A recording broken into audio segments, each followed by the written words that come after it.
All right, guys, welcome back to Cold Pizza Watch Reviews. Today, I've got some unfortunate news about my Rolex Oyster Perpetual. It needs to be serviced. It's running extremely slow. Well, you're probably like, of course, all watches need to be serviced, even a Rolex. Well, here's the thing. This is a 2021 Rolex Oyster Perpetual. I bought the watch in November of 2021 from the watch box. Now, the warranty card is stamped March 2021. So it's only 4 years and a month old. Now, for the sake of this video, we'll go ahead and say that we're going to start from March. Although I did buy it in November, the thing came fully stickered. It really had not been worn until November. I'll go ahead and back into March. That's still only 4 years and a month that this thing has already gone south. Well, you're probably like, you must have damaged something in there. Well, there's a possibility something is broken, but let me give you the history of the watch. Now, for the first 3 years, no issues. This thing was plus or minus under a second per day, dead on, 1 second or less per day. Then towards the end of last year, it started creeping up. I started to see 2 seconds, started to see a little bit closer to 3 seconds, slow per day. So in January, I decided to buy a Timegrapher. Now, I have an app on my phone that allows me to track the watch, and it's pretty accurate. Plus, you could just tell by the end of the week how slow the watch was. But I wanted to see what the Timegrapher would say. So I bought a Timegrapher, put it on there. Yes, I'm seeing the thing all over the place, 4 or 5 seconds slow per day in different positions. So what I decided to do is wait until I saw enough of a deviation. It was worth me taking it in to the service center so they would see this, and hopefully it will be covered under warranty.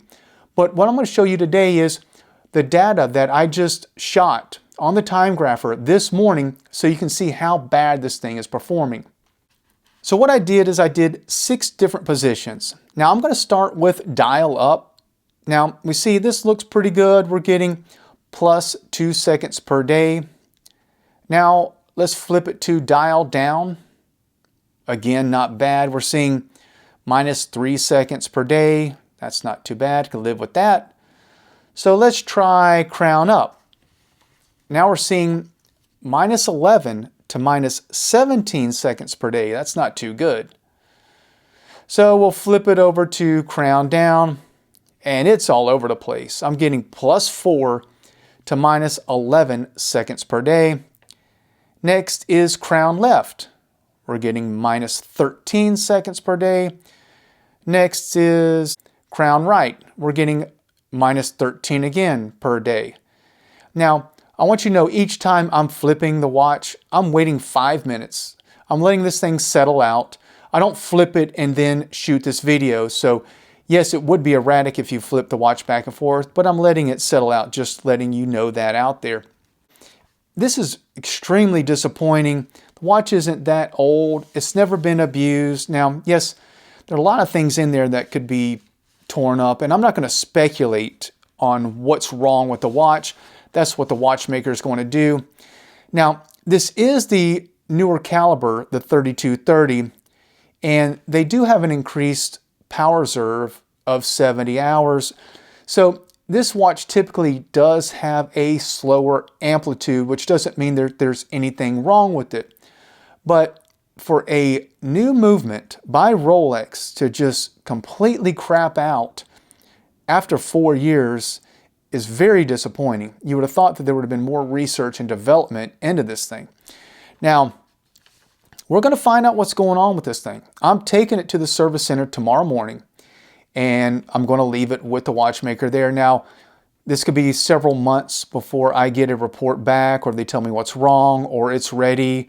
Is it covered under warranty, not covered under warranty? I don't know what we're going to find out. So I'm expecting it could be 3 to 6 months that I get this thing back, but I am definitely going to be doing a follow-up video on what they tell me was wrong, what they did, because this is very discerning. You know, you spend a lot of money on a watch, and I've got $200 citizens that maintain their level of accuracy.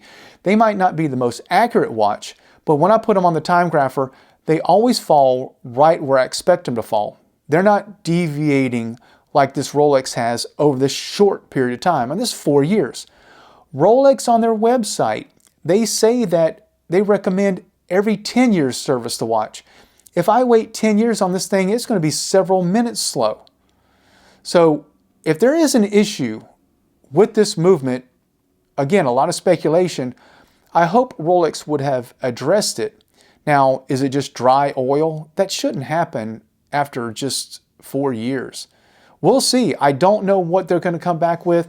Maybe something's broken. There could be a cracked jewel, something bent. I don't know. I will be doing a follow-up video and letting you guys know what's going on with my Rolex Oyster Perpetual. Have you experienced this? Have you seen your accuracy just slowly dissipate? Please talk about it in the comments below. And as always, I appreciate you tuning in to Cold Pizza Watch Reviews.